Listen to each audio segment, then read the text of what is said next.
For this next installment of the Who Is series, we're going to be looking at none other than the Protector of the United Kingdom, the man himself, it's Captain Britain.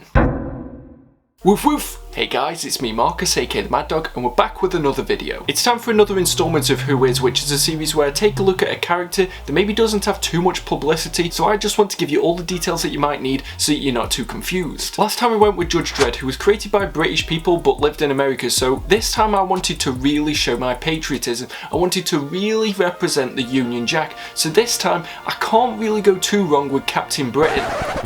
What? Oh god, don't tell me I got it wrong again this time. Wait right there, I'm going to check this out.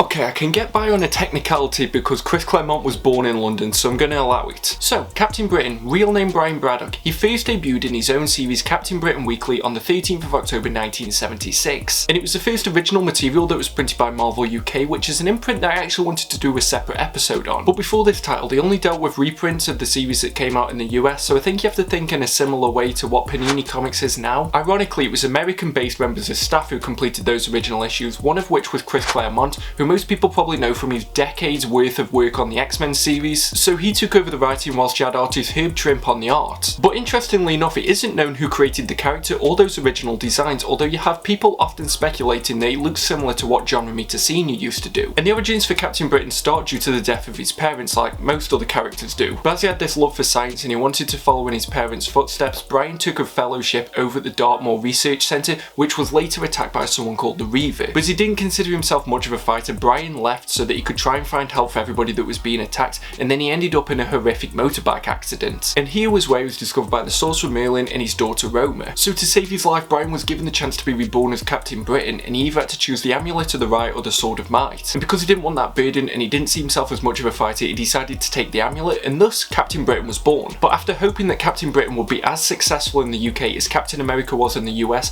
Marvel were disappointed by the dwindling sales. But that was largely due to the fact that the title was exclusive over here in the UK, and only small parts of the story found themselves in backups of other bigger titles such as the Fantastic Four. But due to this, the series was cancelled after issue 39, and this was after a further cost-cutting measure was implemented where it was entirely in black and white from issue 24 onwards. But Marvel were trying to boost the popularity of this character, so at one point they incorporated Spider-Man and they had him and Peter Parker as roommates for a little bit of time as they were both studying science, and they also tried to feature him in Marvel Team-Up, but unfortunately none of this worked, so they did put the Captain to rest. That was until 2 years later when he resurfaced in an issue of the Hulk. From there he was given a makeover. Alan Davies redesigned his costume to the one that he's most famous for now that you can see over my shoulder right here. Davies said that the redesign was mostly based on a British comic strip character called Garth, and that the majority of the costume was based on like actual military uniforms. The headpiece was also redesigned to look more like a helmet than a mask, and the chest stripes are based on two cross sashes. The Captain also featured once again in his own ongoing series that was drawn by Davies and written by Dave Thorpe. Though after Thorpe's political views ended up seeping into the writing, he was then replaced by... wait a sec. I don't really recognise this name. It's some mostly unknown creator. It seems like he's only written Doctor Who comics, so I can't really see him doing that good of a job.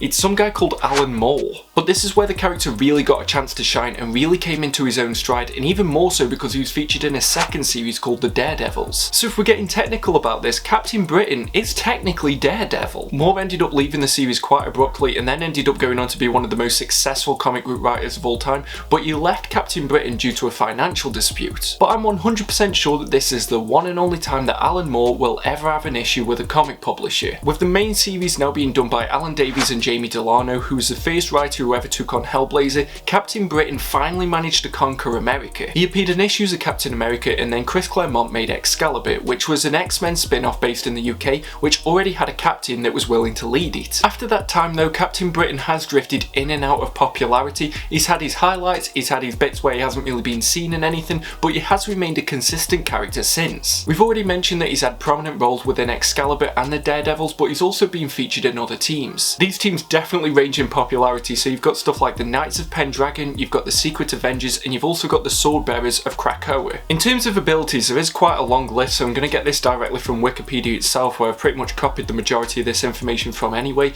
but he's got strength, speed, stamina, durability, reflexes, senses, and the ability to fly at supersonic speeds. This is along with him being able to detect stuff and see things that other people can't, such as if an object's being affected by magic. However, the kryptonite for Captain Britain is that except for a few occasions, if he he isn't wearing his costume, he doesn't really have access to his powers. So his costume is effectively the equivalent of Green Lantern's ring. And there are some instances where he could only use his powers if he's actually located in the UK, which is the only time that anybody's actually had an advantage due to them being in this country. And the reason why his uniform works like a battery is because of the amulet of the right that we mentioned earlier. So at a time when Merlin had to rebuild Captain Britain, he ended up fusing the power of the amulet into the uniform. And it's only been on a few rare occasions where he's still been able to have his powers without having the costume on. And alongside this, he does also have a PhD in physics, so he is yet again another doctor within the Marvel universe. Over the years, there have also been other people that have taken up the mantle of Captain Britain, the main and most recognisable one being his twin sister Betsy, who also you may know as the X-Men mainstay Psylocke. There is also the Captain Britain Corps, which works in a similar way to the Green Lantern Corps, and they are made entirely of alternate universe Captain Britons. If you want to know more about that, maybe I can do a top 10 best alternate universe versions of Captain Britain, but you know, leave it in the comment section below if that's something that you're interested in. And although this isn't a where to start, it's just to give you like a quick overview on the character.